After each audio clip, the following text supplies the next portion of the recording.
पीले दांत वाली बहू। रंजना कभी ब्रश नहीं करती थी। उसे कितनी बार उसके माँ बाप ने डांटा, लेकिन उसका कोई असर उस पर होता ही नहीं था, जिस कारण से उसके दांत पीले पीले हो जाते हैं। शादी के बाद अरे बहू, वैसे तो तुझ में कोई कमी नहीं है, पर तेरे दांत दांत इतने पीले कैसे हैं बेटा? कैसे मतलब? कोई सर्जरी थोड़ी ना कराइए। वो तो क्या नाम, मैं ब्रश नहीं करती थी तो पीले हो गए। अब क्या करूं? आप कहे तो लाल करवा लूं या फिर काले? यार ये क्या है, क्यों माँ से लड़ रही हो? लड़ रही हूँ? अरे मैं लड़ रही हूँ या ये बोल रही है कि दांत पीले हैं, पीले। अरे तपस्या थोड़ी ना की है इन्हें पीले करने के लिए। बकायदा ब्रश नहीं किया है 20 साल तक, तब जाकर। छी, कैसी बात कर रही हो? ये उस वक्त तो पीले नहीं थे जब हम लोग तुम्हें देखने आए थे। अरे तब साफ करवा लिया होगा डेंटिस्ट के पास जाकर। अब देखो कैसे पीले पीले लग रहे हैं। रंजना सास की तरफ गुस्से से देखती है। फिर शुरू हो गई पीले पीले पीले। अरे पीले तो तब भी थे जब मेरे हाथ का रसगुल्ला उड़ा उड़ा कर खा रही थी और बोल रही थी, लड़की नहीं गुणों का खजाना दे रहे भाई साहब आप। खैर, अब वो लोग करते भी तो क्या करते, पीले दांत वाली बहू पल्ले पड़ी थी तो झेलना तो था ही। एक दिन कीर्तन में रंजना गाना गा रही थी। अरे कमला बहन, माँ का द्वार है, यहाँ तो सब शुद्ध होकर आते हैं, फिर अपनी बहू को ब्रश भी नहीं करवाती तुम। दूर से पीले पीले दांत भक्ति में बाधा उत्पन्न कर रहे हैं। अरे कोई 2 साल के बच्चे थोड़ी ना लेकर आई हूँ मैं बहू बनाकर।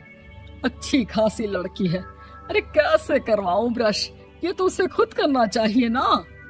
अब माँ बाप तो इसके जैसे तैसे निपटा दिए, ये नहीं सोचा कि सास कैसे संभालेगी। सास बहू को लेकर घर आ जाती है, लेकिन सोच लेती है कि अब इसे लेकर कहीं नहीं जाएगी। अगले रोज बहू कहती है, अरे क्या हो गया, मंदिर नहीं जाना क्या? कीर्तन का वक्त हो रहा है। मेरी मधुर वाणी से कान्हा जी जागते हैं और सोते हैं। आप तो जानती है ना उनकी भक्ति में कितना मन लगता है मेरा। वो क्या है ना, तबीयत ठीक नहीं लग रही है मेरी, आराम करूंगी मैं। तबीयत ठीक नहीं लग रही? अभी तो मिथुन के गाने पर नाच रही थी आप, और अब बोल रही है कि तबीयत ठीक नहीं लग रही। अरे भक्ति में मन लगा लो सासू माँ, ऊपर जाना है, क्या मुंह दिखाओगी आप? हाँ? सास को बहू की बात पर गुस्सा आ जाता है। मैं क्या मुंह दिखाऊंगी, इसकी चिंता तो ना कर, समझी? अपने मुंह की चिंता कर, जो ये पीले पीले दांत लेकर हर जगह पहुंच जाती है। पता है लोग कितना मजाक बनाते हैं। ना जी ना, मैं नहीं जाना कहीं तेरे साथ। तो ये बात है। कोई ना, मत जाओ, मैं अपने कमरे में ही बैठकर भक्ति कर लूंगी।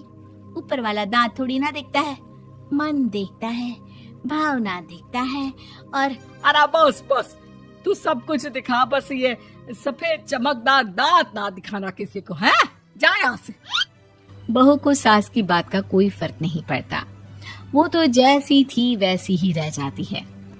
सुबह नहाकर किचन में खाना बनाना, फिर खाना खाना, कीर्तन भजन करना और सो जाना। एक दिन, माँ जी मैं सहेली के घर जा रही हूँ, शाम को लेट आऊंगी। हाँ हाँ तो जाना, मैंने कौन सा तेरी आरती करनी है घर पर बैठकर। रंजना सहेली के घर जाती है, जहाँ वो पार्टी में जाने की तैयारी कर रही होती है। अरे शिखा, कहाँ जाने की तैयारी कर रही है? मैं गलत वक्त पर आ गई क्या? अरे नहीं यार, उल्टा सही वक्त पर आ गया। मैंने ये साड़ी और ज्वेलरी निकाली है यार, शाम को इनके ऑफिस की एक पार्टी में जाना है। बताना कैसा लग रहा है ये सब? नहीं यार, इस ड्रेस के साथ तो वो वाली ज्वेलरी अच्छी लगेगी। हाँ हाँ सही बोल रही है, मैंने ध्यान ही नहीं दिया। वैसे तो हमेशा से मस्त फैशन सेंस रखती है। तो बड़ा जाती होगी ना पति के साथ पार्टी में। रंजना कुछ नहीं बोलती, बस सोचती है कि यार काश ये बात सही हो जाती। पर मैं क्यों नहीं जाती पार्टी में? क्या इन लोगों की कोई पार्टी होती नहीं होगी?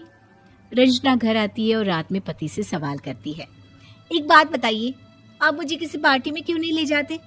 क्या आपकी यहाँ ऑफिस में पार्टी नहीं होती? पति बेचारा क्या कहता कि दांत पीले हैं तुम्हारे इसलिए। अरे कोई पार्टी होती नहीं हम लोगों के ऑफिस में, तो कहाँ से लेकर जाऊं? और मार्केट, मॉल, कहीं वीकेंड घूमना, कहीं तो। अरे यार, सारे हफ्ते में एक छुट्टी मिलती है, तो सोचता हूँ कि आराम ही कर लूं। क्यों? रंजना मन मार के रह जाती है। पहले कभी सास के साथ मंदिर जाया करती थी, लेकिन वो भी सास ने ले जाना बंद कर दिया। घर बैठी बैठी रंजना बोर हो जाती है। तभी उसे आइडिया आता है और वो मायके जाने का सोचती है। सासू माँ, 2 दिनों के लिए मम्मी के घर जा रही हूँ। अच्छा अच्छा, ठीक है, आराम से जा। और हाँ, माँ से कुछ अच्छी आदत सीख कर आना कि कैसे शरीर के हर भाग की तरह दांतों की सफाई भी जरूरी होती है, समझी? शुरू हो गई ना आप। वो लोग आपकी तरह नहीं है कि छोटी छोटी बात का बतंगड़ बना दे। उन लोगों के लिए मैं मायने रखती हूँ, ना कि मेरे पीले पीले दांत। रंजना माँ को बिना बताए उन लोगों को सरप्राइज देती है, लेकिन जैसे ही वो दरवाजे पर पहुंचती है, अंदर देखती है कि घर वाले कहीं जा रहे होते हैं। अब माँ, काश रंजना दीदी के दांतों वाली प्रॉब्लम नहीं होती, तो वो भी हम लोगों के साथ चलती ना बुआ जी की बेटी की शादी में। हाँ बेटा, लेकिन अब उसे कौन समझाए कि उसको उसके पीले दांत नहीं दिखते, लेकिन उसके आसपास के लोगों को कितना एम्बैरेसिंग फील कराते हैं। मुझे तो कितनी बार उसके स्कूल की टीचर ने शिकायत की कि उसके साथ कोई लड़की बैठना भी नहीं चाहती, और ना ही कॉलेज में कोई उससे बात करना चाहता था। लेकिन पता नहीं क्यों उसे ये बात समझ में ही नहीं आती। कोई कमी नहीं है उस लड़की में, बस यही कि दांत पीले हैं।